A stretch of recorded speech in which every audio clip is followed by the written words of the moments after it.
Good morning, people. Welcome to Luke's breakfast table.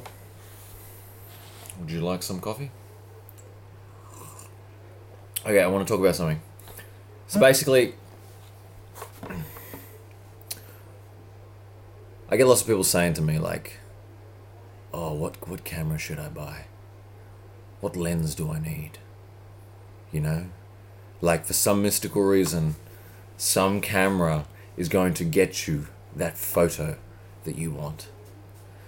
But I want to dispel the myth because basically, like, dude, you could take a really nice photo with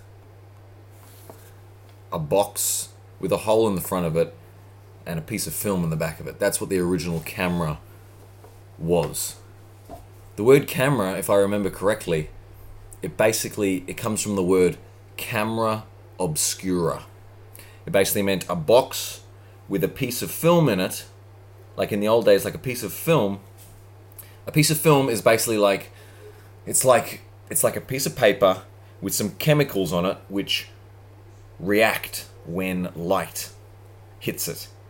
And it reacts in such a way that it actually records an impression of what that light was showing it at the time. And a camera obscura, camera means basically a box. That's what the word camera means. It's a box, right? And obscure means to obscure, means to cover.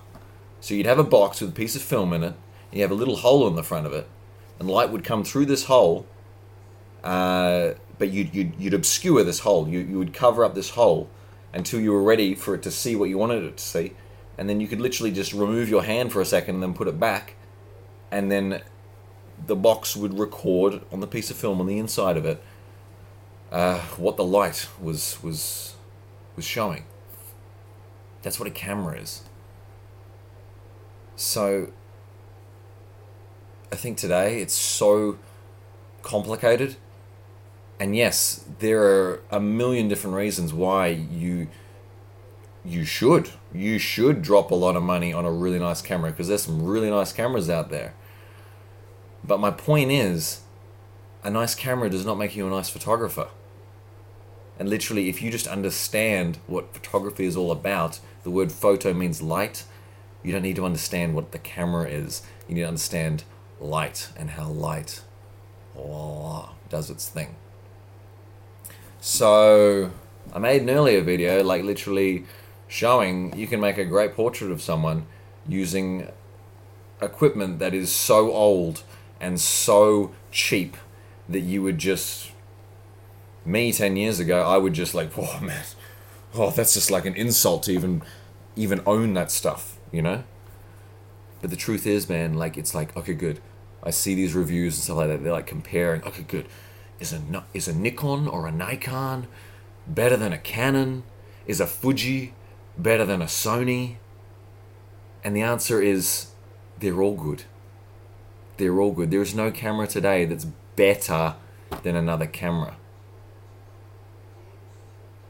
The reason why you would spend extra money on nice equipment is if you want like little specific things. Like, okay, good. I'd like this photo to be a little bit sharper, a little bit crispier, you know? I'd like to see a wider angle, so then you need a certain lens for that. Right? I'd like to take photos in really dark places.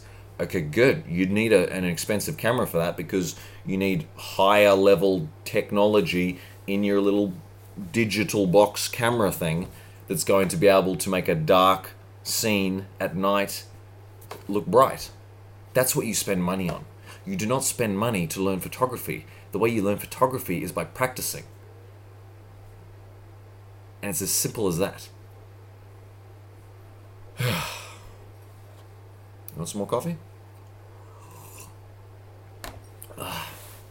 So, moral of the story is the best camera you have is the camera you have if you want to learn photography. I don't care if you got a phone. It doesn't matter if you have an old film camera which costs $10. You know, so long as it'll work and it'll take a photo, you can practice with it and you can get better. And everything else is just a technical detail. You can pay a lot of money for technical details, but it's not going to make your photos look good. That's for sure. Alright?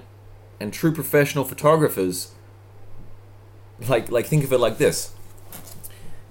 If you went up to the top photographer in the world right now, whoever that may be, there's lots of them, and if you stole their camera from them, if you stole their camera and you took it away, and then you're like, okay, good, now I'm the professional. Click. Oh, why does my photo not look like theirs? Because you're an idiot. Because you haven't practiced like they have. There's videos you can watch right now on YouTube where professional photographers are given the worst camera and they still take a better photo than some amateur who has a $10 bajillion camera. Because it's not your equipment, motherfucker. I'm sorry I swore, but fuck it. It's not your camera. It's your knowledge. Something like this. Okay?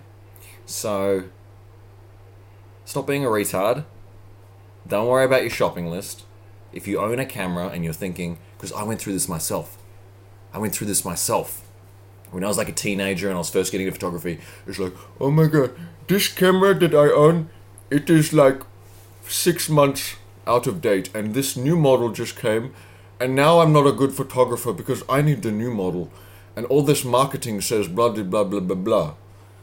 And I'm not at all saying that marketing is bad. All these camera companies are like giving you a false impression. You know, they advertise a camera that can do blah. Good, I believe them. I'm not having a go at them. I love their equipment. I love Sony, Nikon, Canon, Fuji, Pentax, all these things. I'm not having a go at the companies. I love them. If they gave me a new camera right now, I'd be like, thank you so much. My point is, if you're a beginner, fuck your equipment. Take what you got and take some photos, god damn it. And don't complain. Alright? Because I've been where you've been. I was a little scared, mofo. It was just like, can I have a piece of the goodness? Would